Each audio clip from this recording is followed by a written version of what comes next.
Bonjour, salut tout le monde, bienvenue à ma troisième vidéo concernant le projet éducatif Les Jeunes Journalistiques. Moi, c'est César Leiva Valverde et aujourd'hui, je vais vous parler du projet que je suis en train de développer, justement pour rappeler ce qu'on a déjà expliqué dans d'autres vidéos. L'objectif de mon projet, c'est améliorer l'expression écrite en FLE de mes étudiants qui ont entre 15 et 16 ans. Ils ont un niveau entre le A2 et le B1. Ils étudient au Colegio Internacional Canadiense à Curridabat. Et le besoin que j'ai détecté, ce sont les faibles performances en production écrite. Donc, pour cette troisième vidéo ou partie du projet, on va justement parler de la planification du projet. Tout d'abord. Après, on va expliquer le cadre logique, puis l'arbre à problème, ensuite les critères d'évaluation et finalement le chronogramme du projet. Allons-y, on va commencer avec la planification du projet. Bon, selon le gouvernement du Nouveau-Brunswick, la planification d'un projet éducatif se compose de 8 étapes, soit le choix des objectifs, la mise en situation, l'élaboration du projet avec les élèves, le matériel, la durée, la réalisation du projet, le prolongement et finalement l'évaluation. Pour commencer, en ce qui concerne le choix des objectifs, bien sûr, on a déjà expliqué que l'objectif vise à améliorer, bon, le projet vise à améliorer la compétence en expression écrite en français des élèves à travers euh, d'un processus d'écriture collaborative, créative et significative. Donc, à partir de ça, on a établi trois objectifs spécifiques. Le premier, c'est développer des textes clairs, structurés et adaptés au genre journalistique. Puis, c'est travailler l'autonomie et la collaboration. Et finalement, stimuler la motivation à écrire en français par une activité authentique. À continuation, je vais vous parler de la mise en situation. Pour pouvoir introduire le projet, l'enseignant pourra présenter un petit studio de rédaction dans la classe avec des affiches, des journaux, des micros et carnets des notes, lire ou faire visionner une courte vidéo pour les jeunes journalistes. Cette vidéo sera prise des différentes sources francophones, soit du Canada, euh, du français des Caraïbes, de l'Afrique, de l'Europe, par exemple. Et avec cette motivation, on va commencer la troisième étape, soit l'élaboration du projet avec les élèves. Comme on a déjà expliqué dans la vidéo précédente, on va diviser le groupe en différentes catégories. Disons, les élèves qui vont travailler la recherche, les autres qui vont rédiger des textes, les autres qui vont corriger, évaluer les productions, et finalement les élèves qui vont mettre en œuvre dans la partie artistique de l'édition. euh, oui, un Canva ou un Word, un PowerPoint, etc. Du journal qu'on va présenter au format soit PDF ou numérique.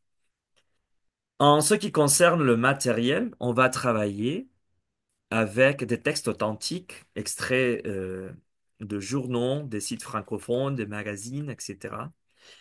En plus, on va utiliser des ordinateurs, des tablettes pour pouvoir éditer, rédiger les textes, consulter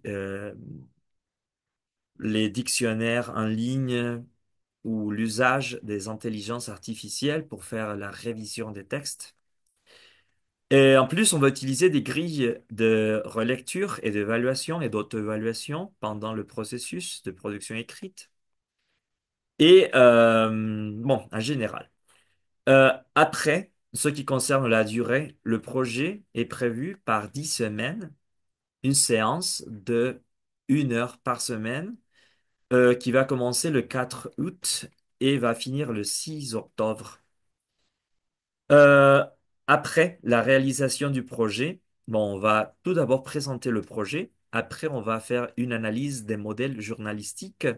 On va ensuite rédiger, réviser les articles créés par les élèves. Et finalement, on va travailler la mise en page et la finalisation. Euh, Bon, à continuation, on va parler du prolongement. Ben, on va tout d'abord organiser une présentation officielle devant différents niveaux, la direction, les parents, d'autres élèves de l'institution. On va créer un mur d'exposition avec les productions et les photos du processus du projet. Et on va intégrer certains articles choisis dans le site web du collège. Et finalement, ce qui concerne l'évaluation, on va faire des évaluations individuelles pour bon, un groupe, ça dépend de la production des articles, et une grille d'évaluation aussi pour le professeur qui va surveiller et enrichir le processus des étudiants, des élèves. Dans la continuation, nous allons expliquer le cadre logique. Souvenons que d'après BSF Campus, le cadre logique constitue la base essentielle de tout projet euh, parce qu'il vise à identifier et nous permet d'identifier des indicateurs des résultats qui servent à mesurer l'atteinte des objectifs fixés. Alors, pour le cadre logique de notre projet, on a établi comme objectif général l'amélioration durable de la compétence écrite en FLE chez les élèves. Donc, les indicateurs de performance, c'est la meilleure performance dans les productions écrites. Donc, les sources de vérification, ce sont les résultats d'évaluation, portefeuille des élèves, etc. Et les hypothèses, les facteurs extrêmes, sera la motivation des élèves ou le soutien de l'institution, le soutien de l'institution. Ce qui concerne l'objectif spécifique, c'est renforcer l'expression écrite à travers de la création d'un journal scolaire. L'indicateur, c'est le nombre d'articles, la qualité du contenu et de la langue. Les sources, c'est les textes rédigés par les élèves et les observations que l'enseignant fera au fur et à mesure. Et les hypothèses, c'est le temps suffisant pour le projet, la disponibilité des outils, par exemple. On a établi deux résultats. Le premier, c'est les articles rédigés et le deuxième, c'est le journal finalisé et la mise en page. Par rapport l'indicateur pour le résultat numéro un, c'est rédiger entre 5 et 10 articles par groupe. Et pour le résultat numéro 2, c'est un journal final complet, lisible et cohérent. Les sources de vérification, ça sera la version imprimée, le PDF, et les textes, les grilles qu'on va travailler. Quelles seront les hypothèses et les facteurs extrêmes? C'est l'engagement actif des groupes et la compétence numérique suffisante de chaque groupe. Ce qui concerne les activités, on a la lecture et l'analyse des modèles, de modèles d'articles, la rédaction d'articles en groupe, la correction, la révision des textes et finalement la mise en page du journal scolaire. Ça, ce sont les objectifs. Concernant les indicateurs, on va voir la participation active à la discussion, la rédaction des textes, la correction selon la grille qu'on va proposer et la mise en page claire et attractive adaptée. Concernant les sources de vérification, bon, ça concerne les fiches d'analyse, les brouillons qu'on va travailler pour la rédaction des textes, les différentes grilles pour corriger, pour évaluer les productions, et finalement le PDF qu'on va afficher en classe. Quels sont les facteurs extrêmes et les hypothèses concernant les différentes activités? Bon, tout d'abord, l'accès à des modèles pertinents, c'est-à-dire s'il y a la disponibilité de trouver des textes ou des vidéos francophones au sens journalistique. Après la bonne organisation des groupes, l'accompagnement suffisant de l'enseignant et finalement l'accès au logiciel pour pouvoir mettre en page le journal. En plus, le soutien technique si nécessaire. Bon, à continuation, nous allons présenter l'arbre à problème. Selon BFS, l'arbre à problème aide à identifier et organiser les causes et les conséquences d'un problème central. Sous le schéma, on va pouvoir expliquer le gros problème bon, qu'on a déjà établi, on a trouvé la faible maîtrise de l'expression écrite en français chez les élèves de la neuvième et dixième année du Collège international canadien. Alors, le premier cause, c'est la manque le manque de motivation pour écrire en français. Et ça devient en trois situations. Peu de liens entre les sujets proposés en classe et les intérêts des élèves. En plus, les activités perçues comme scolaires sans une utilité concrète. Et enfin, l'absence de reconnaissance ou valorisation du travail écrit. Ça, c'est la première cause. La deuxième, ce sont les activités d'écriture en classe sont peu contextualisées ou peu significatives. Alors, ça deviendra en l'utilisation des exercices isolés, sans lien entre eux. En plus, la manque de projets qui donnent au sens à l'écriture et finalement des objectifs peu clairs dans les consignes données. En troisième cause, c'est l'insuffisance d'exposition à des modèles authentiques. Probablement, dans la classe, il y a une faible utilisation de la presse francophone ou des textes réels. En plus, un peu de discussion autour des caractéristiques des textes journalistiques et finalement la rareté de l'analyse des bons exemples. Ce qui nous conduit à l'absence de projets collaboratifs autour de l'écriture. Alors, peut-être que la pratique individuelle soit dominante et pas le travail collaboratif. Alors, on peut trouver peu de partage ou d'échange entre pairs. C'est justement le travail individuel. Et enfin, l'absence des rôles concrets dans un travail en équipe. Et finalement, la dernière cause, ce sont les faibles habitudes de relecture et d'autocorrection qui nous conduit à que les élèves ne savent pas comment s'auto-évaluer, puis le manque d'outils ou de grilles simples de relecture, de production, et finalement la pression du temps, pas de culture, de la révision en général dans le système éducatif. Bon, le critère d'évaluation du projet, on va travailler sur quatre axes. Le premier, ce sont les compétences linguistiques, c'est-à-dire la structure des textes, la cohérence textuelle, la richesse lexicale, la correction grammaticale et orthographique, et finalement l'adaptation au genre journalistique. Ce premier axe sera consacré sur la production des articles. On va évaluer la qualité de la production en général de la langue. En plus, le processus d'écriture, on va évaluer les brouillons d'écriture, la relecture et l'autocorrection et le respect des délais du calendrier, c'est-à-dire chaque étape a une date spécifique, il faut la respecter, et finalement l'autonomie dans le travail. Concernant l'attitude et la motivation, ce qu'on va évaluer, c'est le niveau d'engagement. Est-ce que les élèves participent activement aux discussions? Est-ce qu'ils proposent des idées? Est-ce qu'on peut observer la participation de chaque élève dans le processus?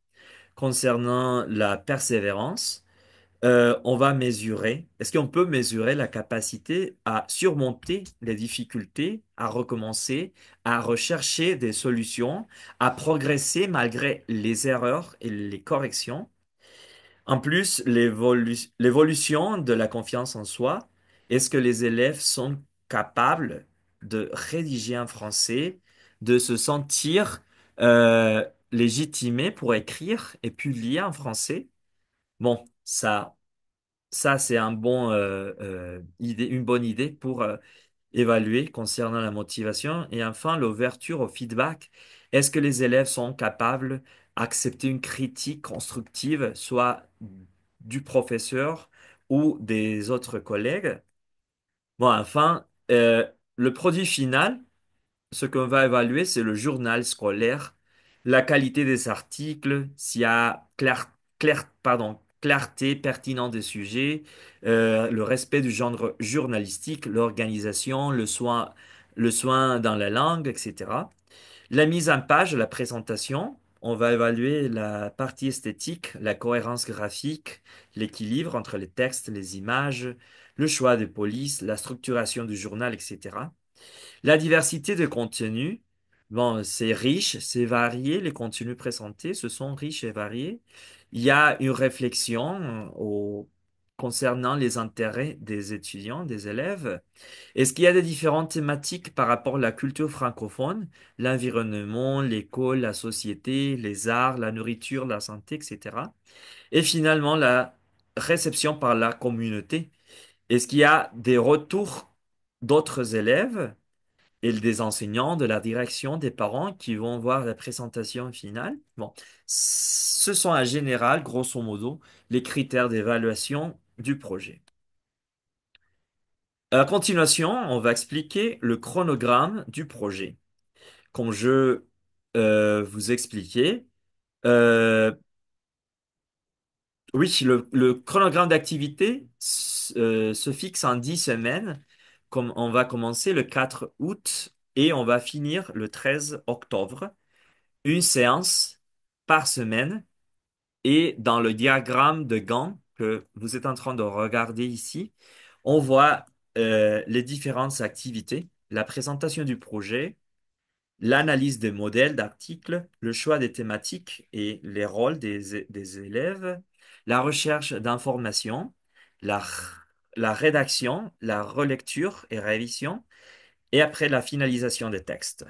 Ça, on va arriver jusqu'à la fin septembre.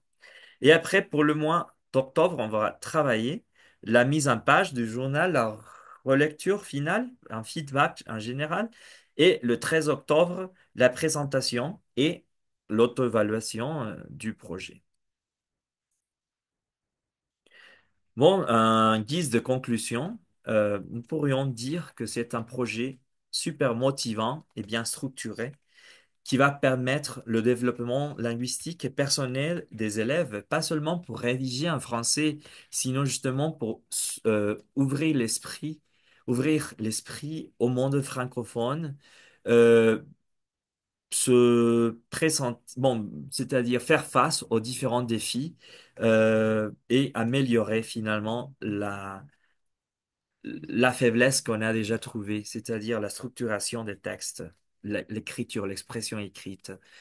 Je trouve que ce projet présente une approche active, créative et collaborative. Et l'impact sera visible sur la confiance et l'engagement des étudiants, des élèves dans la conception finale du projet. Voilà les références qu'on a consultées au fur et à mesure de la planification du projet. Et merci beaucoup de votre attention. Au revoir.